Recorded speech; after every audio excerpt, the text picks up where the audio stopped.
I would like to tell you a story of court abuse that resulted in my father's death.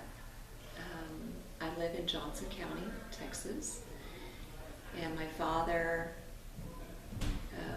who's been an entrepreneur his whole life, died in pretrial detention from an original traffic-related violation where he was held on too high bail from a breach of probation, and he was dead 3 weeks later. He was incarcerated in Johnson County Jail, where he came down with a bad cold that went untreated. He got a upper respiratory infection, and he continued to beg the jail staff for some medical help, medical attention, complained of having a fever.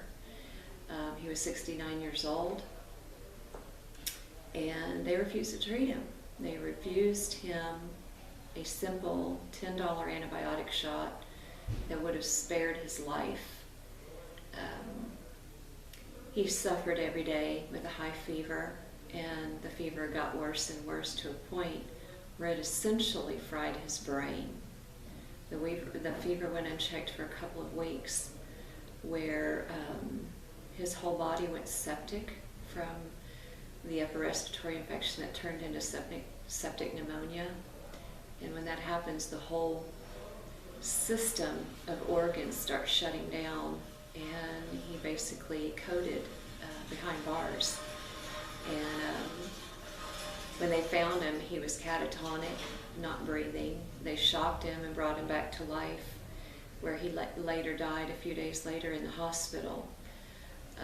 He had, while he was suffering during that 3 weeks of pretrial detention as an innocent man, because of course the presumption is innocence and not guilt, he had begged for relief. He had begged for a blanket, complaining about being cold. The jail staff refused to even give him a blanket, and every time he requested medical attention, he got nothing. They knew he was sick. They knew that he needed medical attention, and they absolutely refused. And this is part of the pattern and practice of what's going on in Texas jails. My father was 69 years old. He was a man known for helping people. He was a man known to employ anybody and everybody, even if they had even a criminal record. He would put them to work. And he blessed people, and he took the shirt off his back and tried to be a blessing to everybody that knew him. And he had a lifelong history of being a blessing. And there were times when other people needed to be bailed out of jail, they would go to my father.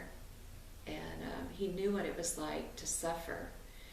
And he didn't want anybody suffering. As a matter of fact, after he died, there were police officers, local police officers that knew him, and they said, "Oh, we get so mad at your father. He would come and bail a stranger out of jail." So he couldn't stand the thought of people suffering behind bars. And we'd say to him, "Please leave that man in here. He's doing this, he's doing that, he's doing this. Leave him in there." And my father would say, "Here's the money. Get him out." He couldn't stand to see other people suffering, and yet when it was time, sadly, he died behind bars, incarcerated, innocent of any crime. And he was held, and they knew he was sick, and they absolutely refused medical attention. Sadly, I filed suit. It took me 2 years to find an attorney willing to fight this civil rights suit in federal court.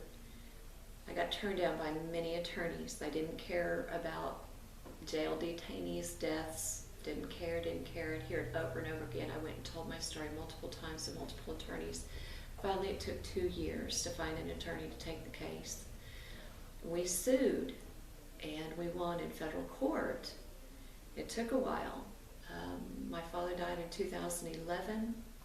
Again, 3 weeks pretrial detention, dead of septic pneumonia, and it took another 5 years before there was finally restitution for the loss of my father's life. He died at 69 years old.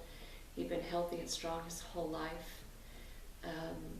and they absolutely refused an antibiotic shot.